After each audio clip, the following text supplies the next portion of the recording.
안녕하세요. 형광펜 성경과 함께하는 성경 공부, 오늘은 요한복음 15장입니다. 내가 참 포도나무고 내 아버지는 농부고 너희는 또 가지다. 이 놀라운 연합의 관계를 저번 시간에도 예수님이 한번 말씀하셨어요. 그날에는 내가 아버지 안에 너희가 내 안에 내가 너희 안에 있는 것을 너희가 알리라. 이 놀라운 하나님과의 연합의 관계가 지금도 나오고 있는 겁니다. 좀 더 구체적으로 나오는 거고, 그리고 연합을 하게 되면은 어떤 영향이 주어지는지도 나오는데 같이 볼게요. 무릇 내게 있어서 과실을 맺지 않은 가지는 아버지께서 이를 제하여 버리시고, 무릇 과실을 맺는 가지는 더 과실을 맺게 하려 하여 이를 깨끗하게 하시느니라. 이 깨끗하게 하다가 뭐냐면은 가지치기를 하다, 그런 뜻이에요. 그래서 가지치기가 뭐냐면요, 나무의 열매를 맺게 할 때 좋은 열매가 맺혀지는 가지는 둬요. 근데 그렇지 않은 가지들은 그냥 잘라버립니다. 그러면은 가지치기를 하게 되면은 영양분이 남아있는 가지에게로만 가니까 그 열매가 더 잘 맺혀지게 되잖아요. 그걸 얘기하는 겁니다. 그래서 하나님께서 보시기에 우리가 많은 가지들이 있는데, 근데 열매 맺게 하는 가지는 남겨두시고 열매 맺지 못하는 것으로는 그 영양분이 가지 않게 잘라낸다, 그런 뜻일 수도 있어요. 아니면은 예수님을 믿지 않고 떨어져 나가서 불에 던져져 버리는 그런 자들을 말할 수도 있습니다. 가룟 유다 같은 경우가 되겠죠. 그래서 예수님을 믿는 줄 알았는데 알고 봤더니 아니었던 자, 그 자를 이제 가지치기를 한다, 그런 뜻일 수도 있습니다. 이렇든 저렇든 너희는 내가 일러준 말로 이미 깨끗하게 되었다. 내 안에 거하라. 나도 너희 안에 거하리라. 가지가 포도나무에 붙어 있지 아니하면은 절로 과실을 맺을 수 없음같이 너희도 내 안에 있지 아니하면 그러하리라. 예수님과 연합을 떠나게 되면은 아무런 과실을 맺을 수 없어요. 예수님만을 통해서, 예수님으로만 우리가 많은 과실을 맺을 수 있는 겁니다. 그 과실이 도대체 뭔가 싶은데, 잠언 11장 30절을 보면은 의인의 열매는 생명나무라 지혜로운 자는 사람을 얻느니라 그러거든요. 결국엔 뭐냐면은 예수님께 붙어서 우리가 맺는 열매라는 것은, 그것은 사람을 얻는 거, 남을 위해서 목숨을 버려서 그를 구하는 거, 그거를 말하는 것 같습니다.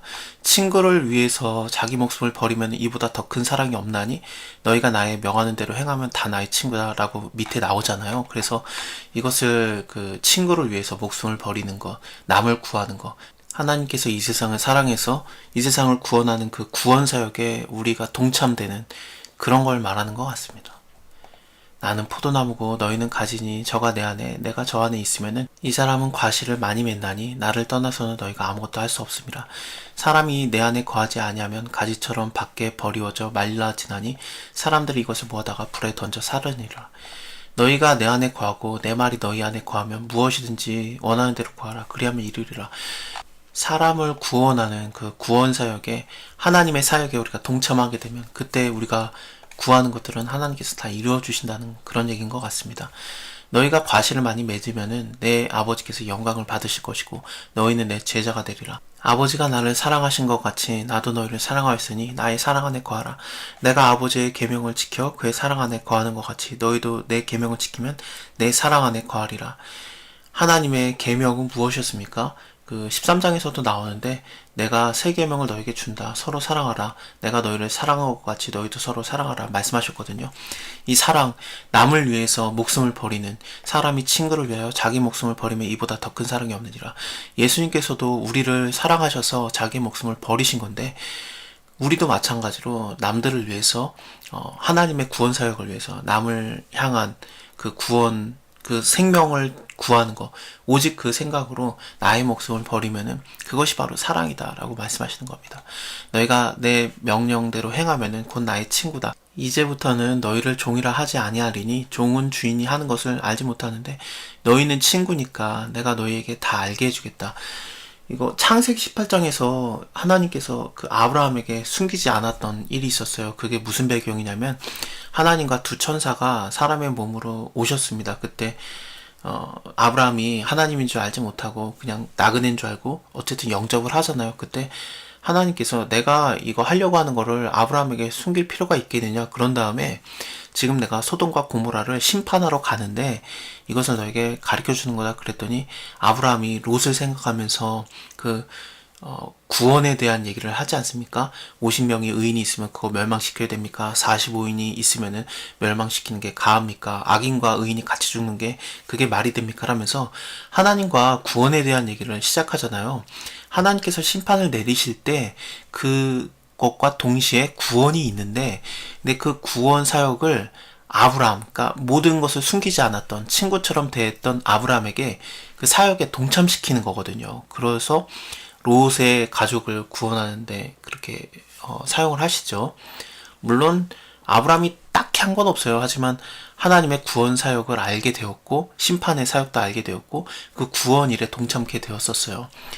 또 뭐가 나오냐면은 출애굽기 33장에 하나님께서 모세를 친구처럼 대했다. 그래서 그에게 뭐 이야기하는 것을 다 사람 대하듯이 하셨다라고 나오는데, 그 출애굽기 33장의 배경도 뭐냐면은 32장부터 그걸 봐야 되는데, 금송아지 만들어가지고 이스라엘 사람들이 섬기고 있었고 하나님께서 아예 진멸하기로 작정을 하셨었어요. 근데 그것을 말씀하셨을 때 하나님 이스라엘 진멸하면 안 됩니다. 그렇게 되면은 이 많은 사람들이, 이방 사람들이 하나님이 힘이 없어가지고 광야에서 죽게 했다라고 할 겁니다. 그러면서 하나님의 이름을 위해서, 하나님의 영광을 위해서 그들을 다시 살려야 됩니다. 그 구원 사역을 또 대화를 하거든요. 하나님께서 심판하실 때 그 심판뿐만 아니라 구원에 대한 것이 같이 계획이 있는데, 그 구원에 대한 것을 모세와 함께 동역을 하셨던 거예요.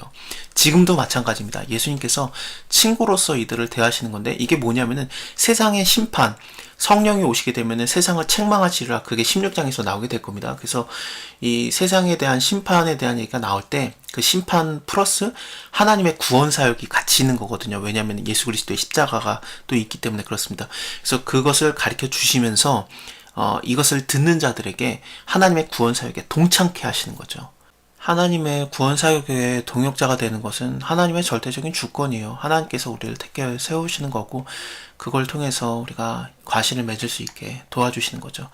예수의 이름으로 아버지께 구하면 그것도 받게 하는 것이고, 내가 이것을 너에게 명하면 너희로 서로 사랑하게 하려 함이라. 세상이 너희를 미워할 거다. 왜냐하면 너네는 세상에 속하지 아니었기 때문에. 도리어 세상에서 나의 택함을 받은 자인 거로 세상이 너희를 미워하느니라. 내가 너희더러 종이 주인보다 크지 못하다 한 말을 기억하라. 사람들이 나도 핍박하는데 너희를 핍박할 거다. 내 말씀을 지켰은즉 너희 말도 지킬 터이라. 그러나 사람들이 내 이름을 인하여 이 모든 일을 너희에게 하리니 이는 나 보내신 이를 알지 못함이라. 내가 와서 저에게 말하지 아니었으면 죄가 없으려니와 지금은 그 죄를 핑계할 수 없다. 나를 미워하는 자는 내 아버지를 미워하는 것이다. 지금은 저희가 나와 내 아버지를 보았고 또 미워하는도다. 그러나 이는 저희 율법에 기록된 바 저희 연고 없이 나를 미워하였다 하는 말을 응하게 하려 함이라. 이거는 시편에 나오는 말씀이에요. 그들이 그냥 아무 이유 없이 하나님의 사랑하는 자, 하나님의 사랑하는 아들 예수 그리스도를 미워하는 거, 그게 나오는 거거든요. 이것이 응하게 되는 것이다. 내가 아버지께로서 너에게 보낼 보혜사 곧 아버지께로 나오는 진리의 성령이 오실 때 그가 나를 증거하실 것이고, 그라는 것은 아버지입니다. 그러니까 하나님께서 성령을 보내실 때 그때 아버지께서 예수 그리스도를 증거할 거고, 너희도 처음부터 나와 함께 있었으므로 증거하니라 그러는데, 이거 증거하다가 너희예요. 너희도 나를 증거할 것이다. 아버지도 나를 증거하고 너희도 나를 증거한다. 우리가 하나님의 사역에 동참되는 것, 동역하는 것, 그것이 한 번 더 강조가 되고 있는 겁니다.